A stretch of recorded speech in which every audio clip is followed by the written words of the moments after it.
I'm Harry Cobden and I'm going to give you a tour of Paul Nicholls' yard in Ditchit. We're in the racing room and this is where all the gear for the races is kept.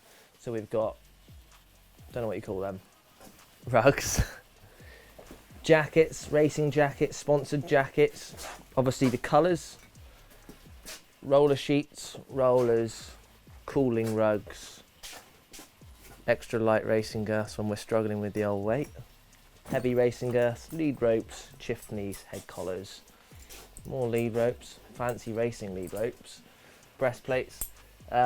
We've got normal bridles,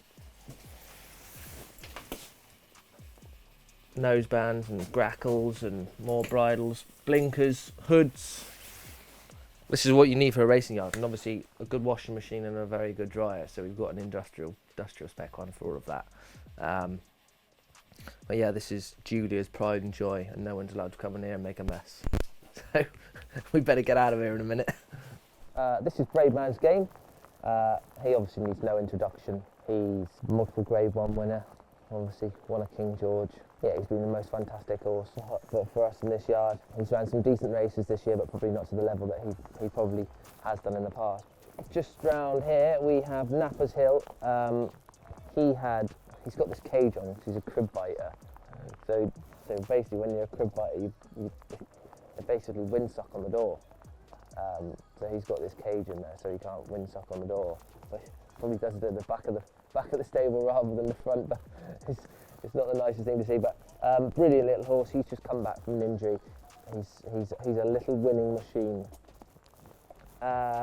Ginny's Destiny, probably been slightly below par this year. He got on a very good roll last year. Obviously won 3 races round Cheltenham and just got beat in the Brown Advisory last year. Got beat by Grey Dawning there and ran a gallant second at Aintree as well. So he's been a great horse as well. We'll keep walking around. That's Isaac de Zobo. Khalif de Burle, he's on the walker. The Bluesman, lovely horse. Only ran once this season in the novice hurdle at Chepstow and won nicely. I think the ground was probably too good for him that day and we haven't seen the best of him yet. Lots to come, especially when he goes chasing. That's in the water side. Won a chase at Newbury last time out. This is Regent Stroll. Won the Goffs £100,000 bumper last year and won nicely at Newbury first time out. Got beat in the Challow when he was too keen and got beat again at Exeter last time, which was slightly disappointing, but things just haven't quite gone right with him this year and I haven't lost faith. I think there's plenty of ability and he's a well handicapped horse for the future.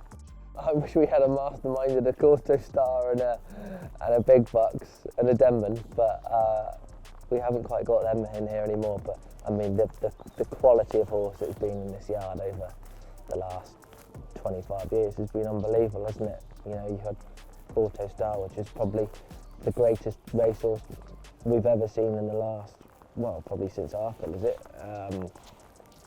You've got Denman, it's the only horse I've ever heard got anyone called the Tank. And even the likes of Top of the Game that I don't think we saw the best of. And Azertiop was a fantastic horse. He was just in an era of when you had Moscow Flyer and all those other great horses as well. So yeah, there's been some serious talent in here.